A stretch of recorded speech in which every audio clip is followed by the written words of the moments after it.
자, 세계가 마찬가지입니다. 세계 프랑스 대선이 이제 4월 24일 날 어저께 우리 날짜는 오늘 새벽까지 있었죠.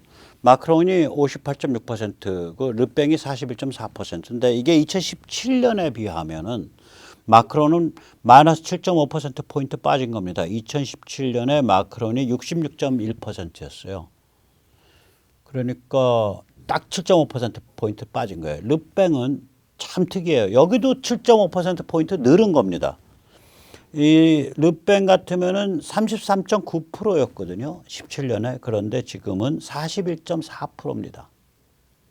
그러니까 이게 다른 후보들이 없어서 그런지 이쪽에서 빠져갖고 딱 여기로 7.5%딱 간 거예요. 그러면 15%가 변화된 거잖아요. 전체적으로 보면. 마크롱은 7.5% 내려갔고 르팽은 7.5% 올라갔고. 그러면 우리가 어떤 득표율에서 15% 변경? 이거 작은 거 아니죠. 15%포인트 변경. 그래서 이걸 마크롱의 신승, 강경우파의 득세 이렇게 봐야 됩니다. 중도파의 신승, 강경우파의 득세. 그런데 어떤 대통령 후보가 이렇게 결선에 나와서 41.4%를 받은 그런 정당이란 말이에요. 이게 정당 이름이 국민의회 내셔널 랠리죠. 국민총회 내셔널 랠리인데 이 정당이 이게 국회의원 수를 따지면 577분의 7이에요. 7석밖에 없어. 그 다음에 이제 걔들이 말한 무니스파라 그러려나 뭐 불어니까 혹은 걔들은 그걸 꼬뮌이라고 돼 있는데 그렇게 지방자치단체 차원에서 선출이 일어나는 게 뭐 3만 5천 개쯤 된대요. 프랑스가. 거기에서 12개밖에 없다는 거 아니에요. 이 국민총회가. 이게 좀 이상한 거죠. 대통령을 만들어내는 대통령 후보, 가장 강력한 대통령 후보, 무려 국민의 41%를 얻어내는 대통령 후보를 만들어내는 정당이 국회의원 수가 뭐 전체 의석 대비 80분의 1밖에 안 되고 그 다음에 기초 아주 마지막 단위의 기초단체장이 말하자면 0.1%, 0.01%밖에 안 된다. 이게 좀 이상한 거죠. 이거는 이제 이유는 뭐냐면 지난주에 말씀드렸잖아요. 프랑스 선거가 이 결선 투표제가 있기 때문에 제1차 선거에서는 여러 후보들이 난립하지만 그중에 뭐 이제 빅샷들을 모아서 다시 투표를 하게 하는 결선 투표제에서 이제 과반 득표자가 먹게 해주는 그 결선 투표제를 거치는 과정에서 중도 우파와 중도 좌파로 표가 결집된다. 이거가 1958년에 드골 때 극우가 날뛰고 그다음 알제리에서 이제 그 민족해방 전쟁이 일어나서 반식민지 투쟁이 일어나 가지고 프랑스가 만성적인 정치 위기에 빠져들어가던 그 시기에 이런 방식이 나왔다. 그래서 그게 이제 60년이 지난 거예요. 그래서 프랑스에서는 중도 좌나 중도 우가 아니면 이게 똑바로 쓰기가 어려워요. 자, 그런데 지금 불과 5년 사이에 15%포인트가 이동할 정도로 강경우파가 득세를 하고 있기 때문에 이 강경우파 득세의 이 다이내믹이 프랑스 선거 정치 제도의 이런 중도파가 절대적으로 유리한 이 구조를 어떻게 들이받게 될 거냐, 들이받았을 때 무슨 일이 벌어질 거냐, 이게 굉장히 재밌는 주제로 남는 거죠. 한번 보시자고요. 아무튼 요번에 이제 르팽이 떨어지긴 했지만 보시다시피 2017년 대비 플러스 마이너스 계산해 보면 15%포인트가 움직인 거기 때문에 이게 이제 프랑스에서 이제 강경 우파의 목소리가 굉장히 강화된다는 걸 의미한다고 저는 생각을 합니다. 미국도 엄청나게 지금 요동을 치는데요. 이 4월 22일 지난주 금요일인가요? 4월 22일이 지구의 날이었습니다. 이 미국 연방대법 건물 앞에서 기후 변화에 대처해야 된다라고 외치면서 백인 한 50쯤 먹은 아저씨가 분신 자살을 했어요. 미국에서 이렇게 정치적인 이유로 분신 자살하는 경우 굉장히 드물거든요. 한국도 지금 거의가 없어졌잖아요. 미국은 제가 이 양반이 이제 환경론자인데 아마 저기 그 불교 신자 모양이에요. 그래서 이 분신, 이 동양적인 분신 개념이 있나 봐요. 백인인데 제가 이거 보면서 야, 악마 내러티브가 정말 파괴력이 강하구나. 제가 거듭거듭 말하지만 이 악마 내러티브, 이 글로벌리스트와 민주당이 지금 띄우고 있죠. 이게 이제 기후 종말론. 그러니까 현대 문명과 화석 연료 사용이 지구와 인류를 종말로 몰아넣고 있다. 굉장히 갈급해져요. 세계가 무너진다가 되니까 일종의 이제 사교를 믿는 것과 비슷한 상태가 돼요. 마음이 마인드셋이. 그러니까 저런 극단적인 선택이 나오죠. 그 다음에 이제 무한 젠더, 무한 해체. 그러니까 이 타고날 때 태어날 때 가지고 태어나는 양성 구분은 무의미하고 심리적으로 이게 어떻게 느끼냐 어떤 뭐 이거에 따라서 여러 가지 종류의 그런 심리적 성구분이 무한하게 나올 수 있다라는 거죠. 그게 이제 무한 젠더죠. 젠더 이데올로기. 그 다음에 역사 전복이죠. 이게 캔슬 칼처인데 이게 이제 CRT라고도 표현하죠. 크리티컬 레이스 티어리, 비판적 인종 이론. 다시 말하자면 백인 우월주의와 식민주의와 구조적인 인종 차별이 미국과 서방을 지배하고 있다. 뭐 이런 관점이죠. 그래서 뭐 이런 것으로 지금 그러니까 이 대통령부터 민주당부터 또 잘 나가는 월스트리트 글로벌리스트부터 나서서 이런 걸로 저걸 하다 보니까 세뇌를 하다 보니까 그 세뇌에 취해서 극단적인 선택을 하는 사람들이 나오는 거예요. 그런 극단적인 선택을 하는 사람이 나오면 좀 멀쩡한 사람 같으면 그런 극단적 선택하면 안 됩니다. 저희가 기후변화에 저항을 하려면 온유하고 지능적이고 집요해져야 됩니다. 이렇게 말이 나와야 하는데 극단적 선택을 하니까 공감에 가득 찬 용감한 희생이었습니다. 이건 선불교를 믿는 좌좀 환경운동가 여성이 저런 소리해요. 트위터에. 인류는 이미 기후 종말이라는 집단 자살을 감행하는 중입니다. 망자께서는 이 집단 자살을 개인 자살로 표현하신 것입니다. 환경운동가 이런 소리예요. 트위터에서. 그분의 값진 희생에 감사합니다. 환경운동가 이렇게 표현해요. 그분은 탁릿한을 존경하는 불교 신자이며 환경론자이십니다. 이게 환경운동한다는 자들이 이 분신자살한 이 극단적 선택한 사람을 이렇게 찬양을 하고 있어요. 그분의 죽음은 지구에 대한 가장 끔찍한 범죄인 기후변화에 저항한 것입니다. 숭고한 것입니다. 그분의 죽음은 관대하고 자기희생적인 죽음이었습니다. 시체팔이죠. 그러니까 죽음을 찬양하는 거죠. 분신자살을 찬양하는 거죠. 우리나라 좌좀 시체팔이 찬양하고 똑같은 현상이 지금 미국에서 벌어지고 있어요. 저 분신자살한 사람을 두고서. 그렇게 시체팔이를 하든가 말든가 이번 중간선거 11월 중간선거 이제부터 얼마 안 남았습니다. 5, 6, 7, 8, 9, 10 이제 6개월 남았습니다. 만으로. 이번 중간선거에서 글로벌리스트 좌파 민주당은 이루 말할 수 없는 굴욕적 참패를 하게 될 겁니다. 제가 짐작하기에 이것이 너무나 명확하게 느껴지기 때문에 이렇게 글로벌리스트 깨자좀 민주당에 퍼뜨린 악마 내러티브에 취해서 극단적인 생각을 하는 분들은 지금 11월 중간선거의 패배가 이렇게 예감이 되니까 못 견디시는 거 아니냐. 그래서 이런 절망적 발작이 앞으로 더 심해질 수도 있다. 대통령이 나서서 젠더 이데올로기 띄웠고 대통령이 나서서 기후변화 띄웠잖아요.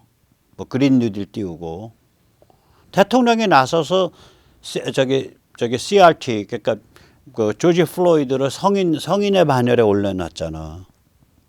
그러니까 이게 악마 내러티브가 엄청나게 꼬여 있다고 보통 사람들의 일부에 있어서는 극단화되어 있다고. 대통령이 나서서 이게 세뇌를 했으니 바이든이나 민주당이 나서서. 근데 자기는 그렇게 세뇌되어 있는데 이게 지금 정치적으로 다 무너지게 생겼어.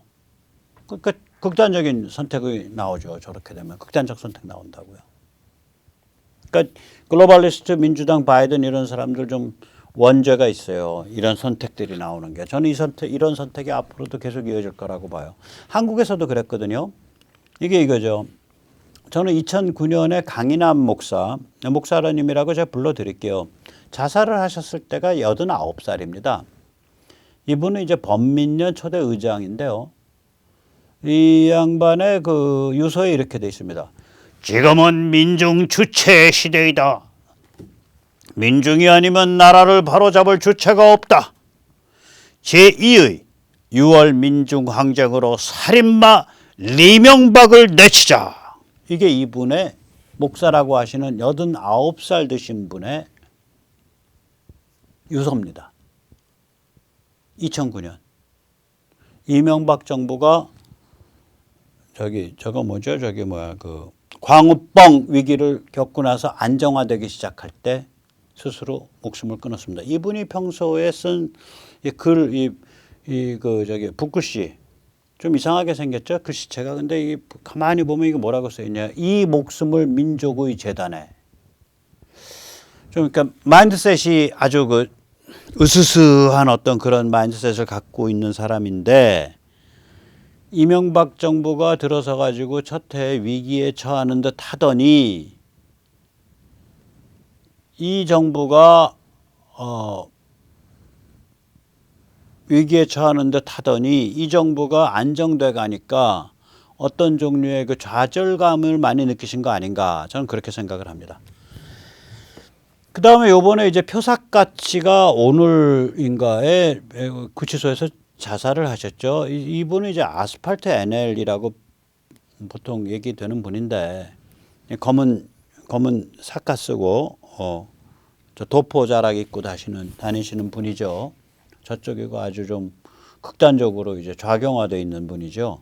근데 이분도 북한에 많이 경도되어 있는 분이에요. 그래서 아스팔트 NL이라고 불립니다. 제가 돌아가셨으니까 계속 이분 이렇게 불러드릴게요. 망자들까지 이렇게 욕보이고 싶지는 않습니다. 오늘 따끈따끈한 망자인데. 이분이 그 송영기를 망치로 머리를 내리쳤던 분이죠. 왜 망치 내리쳤냐? 야, 이재명도 그 간신히 봐줄만 할 정도로 그 수준에 와 있는 거야. 그런데 영길아, 너는 왜 그 한미동맹 유지하자 그러고 주한미군 유지하자 그래? 너는 그렇고 그 사이비네 뻥. 그러니까 굉장히 극단적인 분이에요. 제가 이분이었던 것 같은데 기억하시려는지 모르겠는데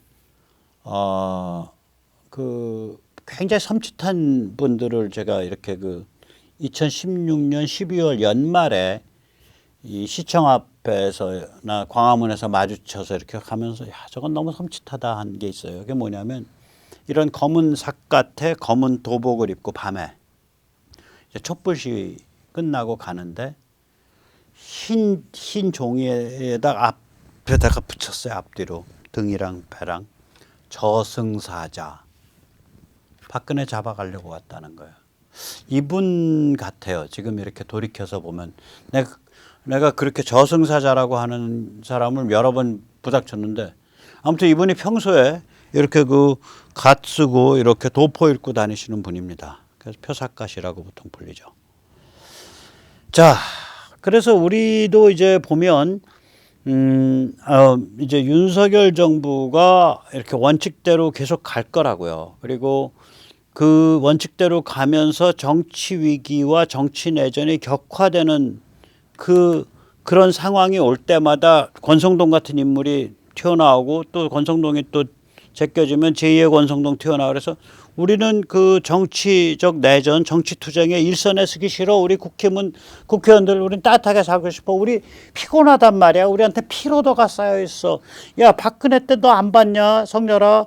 박근혜 때 피로도 쌓여 있다가 2016년 봄에 확 들고 일어나서 엎어버리는 건 너 봤잖아. 너도 그렇게 당할 수 있어. 이런 시그널을 막 보내려고 들 거예요. 보내거나 말거나 내가 보고 윤당선은 눈 하나 깜짝 안 합니다. 윤당선은 박 대통령이랑 굉장히 달라요. 그런 점이. 뭐냐면 박 대통령은 이 정치 위기를 남들이 느끼기엔 본인이 유발시킨 것처럼 느껴요. 예를 들어서